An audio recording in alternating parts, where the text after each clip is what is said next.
खबर शामिल करते हैं गुजरांवाला से।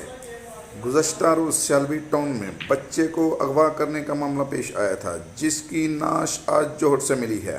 4 साला अली हुसैन को ले जाने वाले मुबैना मुलज़म की सीसीटीवी फुटेज मौसूल हो चुकी है, जिसमें मुलज़म शलवार कमीज़ पहने बच्चे को साथ ले जाते देखा जा सकता है। एक बार फिर आपको बताते हैं, गुज़श्ता रोज़ सियालबी टाउन में बच्चे को अगवा करने का मामला पेश आया था, जिसकी नाश आज जोहर से मिली है। 4 साला अली हुसैन को ले जाने वाले मुबैना मुलज़म की सीसीटीवी फुटेज मौसूल हो चुकी है।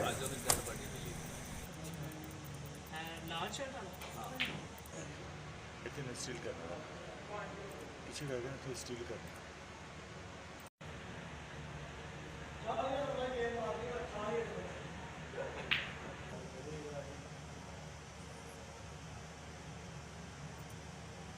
ਬੱਚਾ ਗਵਾਚਾ ਹੀ ਕੱਲ ਦਾ, ਅੱਜ ਉਹਦੀ ਡੈਡ ਬਾਡੀ ਮਿਲੀ।